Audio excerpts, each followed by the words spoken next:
So we've been learning how to read biblical narrative and showing how the Bible is one unified story. But 30% of the Bible is made up of ancient poetry. And I don't know about you, but I don't read a lot of stories where 1 out of 3 pages is some kind of poem. Yet poetry is everywhere in the Bible. Some biblical books are entirely poetry. Most of the Hebrew prophets wrote masterful poems, and the majority of God's speech in the Bible is represented as poetry. It's also very common in biblical narrative for the story to pause while a character breaks out in poetic song. Like in the Exodus story, there's a narrative about Moses leading the Israelites through the waters of the sea, and that's followed by a beautiful poem about the very same thing. Why a story and a poem? Wouldn't one version suffice? Well, poetry has a different purpose than stories. Instead of describing the difference, let's just experience it. Okay. So, one part of the story goes like this. The waters were divided, and the Israelites went through on dry land with a wall of water on their right and on their left. That seems pretty clear. Right? Now the poem, telling the same event.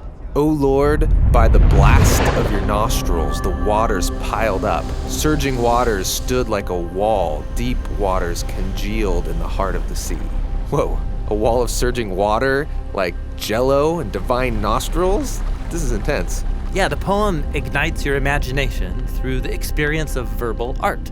And biblical poets did this with a specific set of tools. And that's what we're going to look at, the art of biblical poetry. The basic unit of any poem is the line.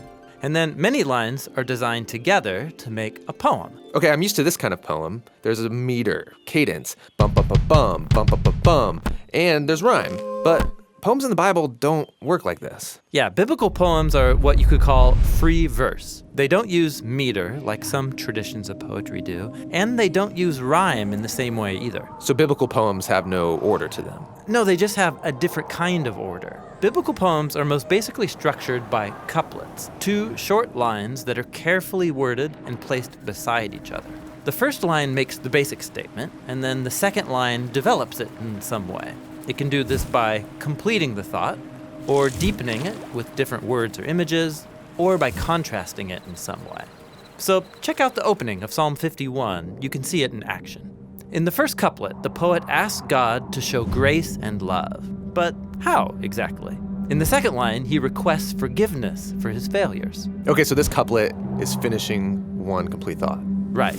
And then the next couplet opens with washing as a metaphor, and then the second line offers a more vivid image, that of a priest in the temple purifying things so they can be in God's presence. Okay, so taking an image and deepening it. Right. And then this third couplet opens with the poet's awareness of his sin deep inside. And that's followed by a description of the sin being outside. It's like it's in public, visible to themselves and other people. So this couplet takes an idea and contrasts it. Exactly. So couplets by nature are a bit repetitive. But the repetitive language forces you to slow down and linger over the feeling and meaning of it all, looking at each idea from more than one angle. And then groups of couplets can come together around one key idea. It's like a diamond with many facets, each line offering a different glimpse into the same core reality. So this poem is exploring what it's like to be forgiven, offered a second chance. And that's the kind of experience that can change a person. It's worth savoring and pondering. Now, biblical poets also use repetition on a larger scale. In many poems, you'll find a key line that's repeated multiple times. That's called a refrain. Or they'll open and close the poem with a similar couplet. That's called an inclusio.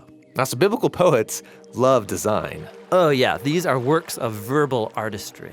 These poets use repetition to create all kinds of elaborate patterns that invite the reader to make connections between different parts of the whole poem that open up even deeper layers of meaning. Cool. So I'm feeling at home with ancient Hebrew poetry. But remember, poetry isn't something you master and then move on. Biblical poems are a bottomless well. They're packed with a surplus of meaning for those who are willing to slow down and ponder them. And they're trying to pull my mind in new directions and discover new ideas. Exactly. And there's even one more tool that biblical poets have to do that very thing, and that's what we'll look at in the next video.